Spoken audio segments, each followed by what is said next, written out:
Now this is the bandstand that I remember from years ago that we've listened to music on every Sunday at Rogers. But the ocean is slowly taking it over, unfortunately, and there's not much left of it. Wow, I can't believe it. Look at this. Hey Stan. Hello. How you doing, man? Good, and you? Good, good. Wow, there's not much left of this stand, huh? Hello.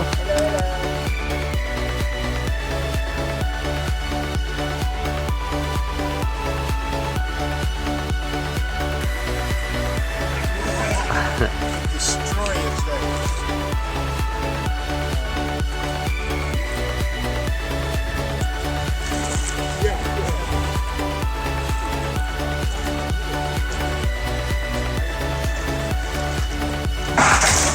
Whoa! Hey, whoa! Good job! Uh-oh! You got a phone in there? Ay, ay, ay. I'm testing my new bag. She's down! Well done, guys!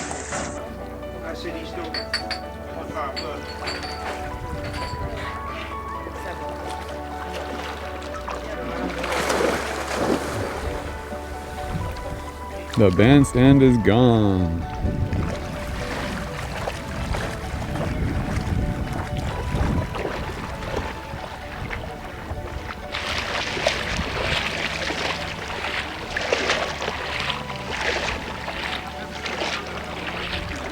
Yeah, I've been coming here forever, since what, 2008? This bandstand's been a favorite hangout. And they just pulled it down today. Gone. So hopefully they're going to put up a nice new one. That would be cool, because it's one of everybody's favorite hangouts here in the anchorage. This is all the Hog Island anchorage here, and you can see there's just literally dozens and dozens of sailboats that all hang out here during the off season, on hurricane season. It's one of the only safe places to keep your boat, and if a hurricane does go through, even with Ivan, this was one of the only places where actually a lot of the boats survived that didn't need to be refloated or hauled out with a crane. So a lot to be said for that. Hanging in the mangroves, something to be said. But yeah, it'd be cool to see if they rebuild something nice here. Would be good.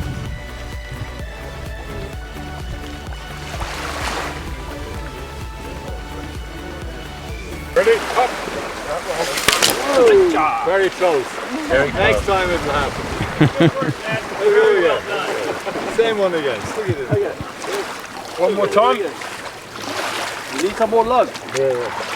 Let me get some more. Hold it. We need to go under. We need to go under.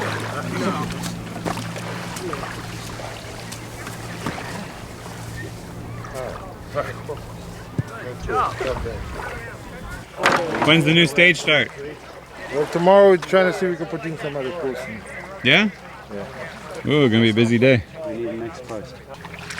So it's way above the water, so the musicians don't complain that they're going to get electrocuted. You know what it is? Because they're always complaining they're going to get electrocuted. I'm not surprised. It's a bad way to end a party.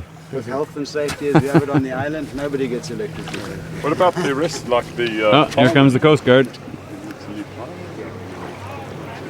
Put the old shit down. Yeah, they're coming for the meeting. Keep all that black.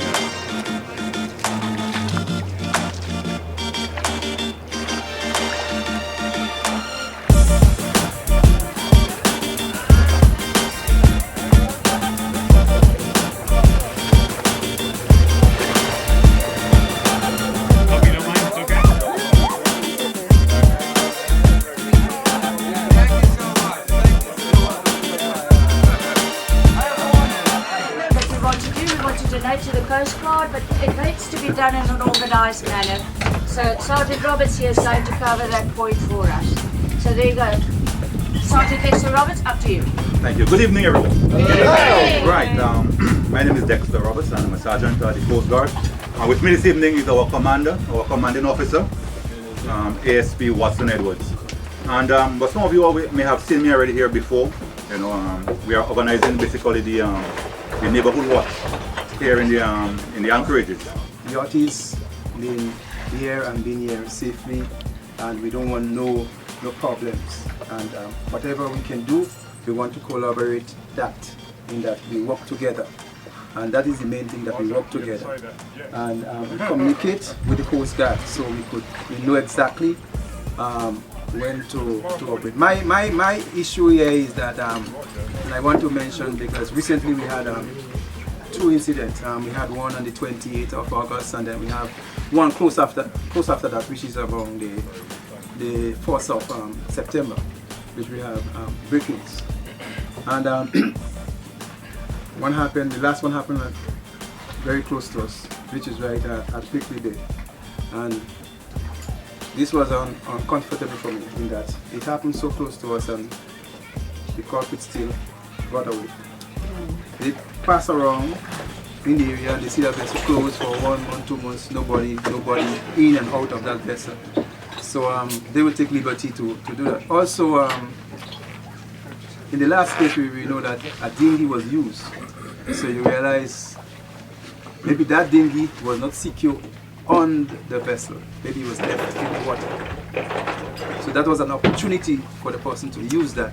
So you look around and see the opportunity, so you can cut that dinghy and use it to visit the other vessels.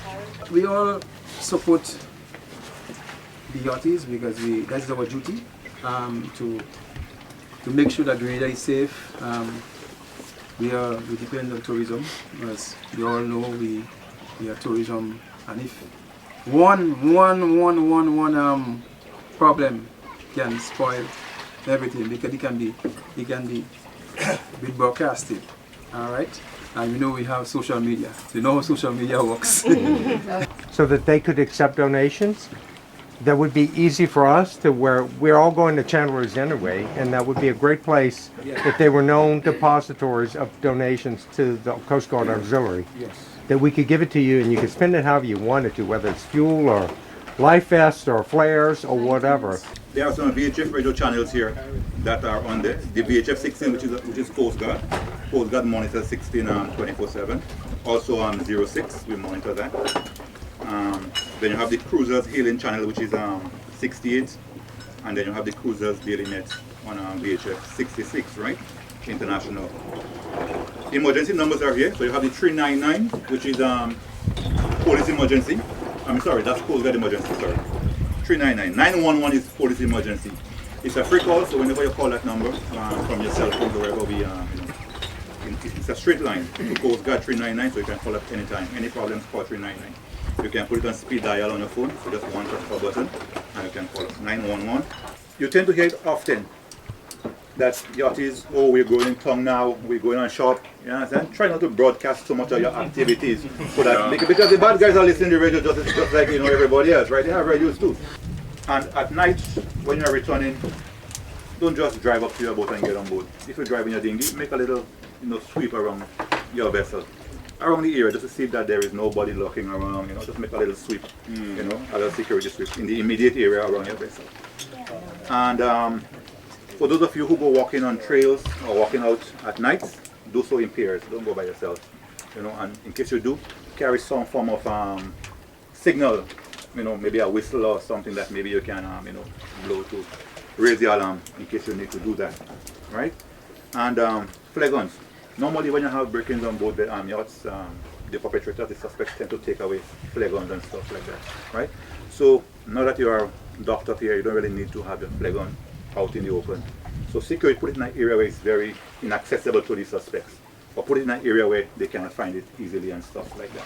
So make sure that you secure your flare guns once you're basically docked up in the marina and stuff like that. But like I said, we're trying to, it's a sector that we're trying to protect, protect the tourism sector.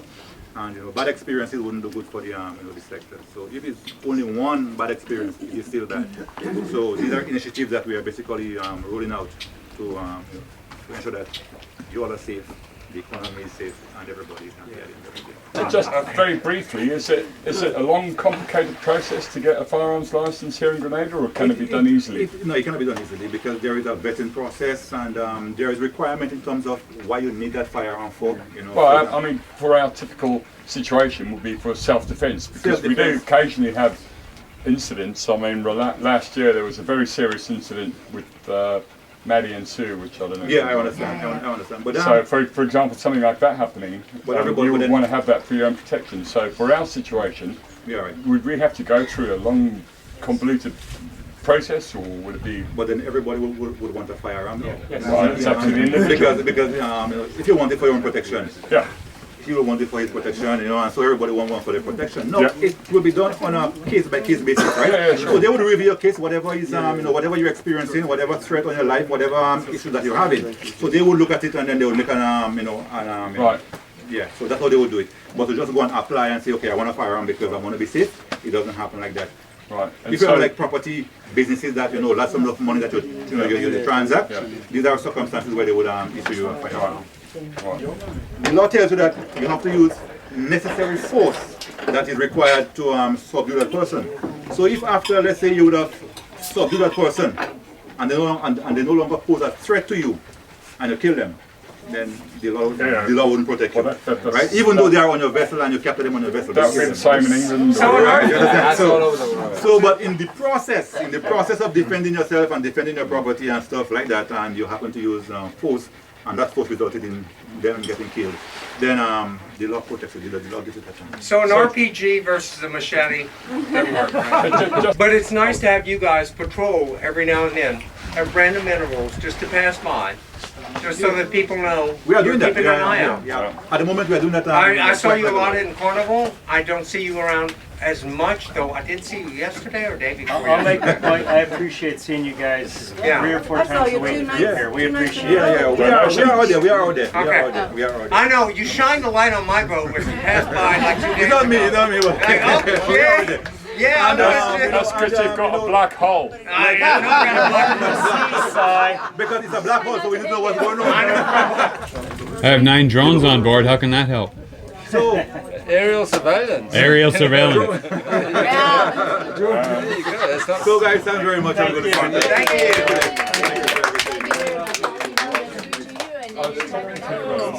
Of course.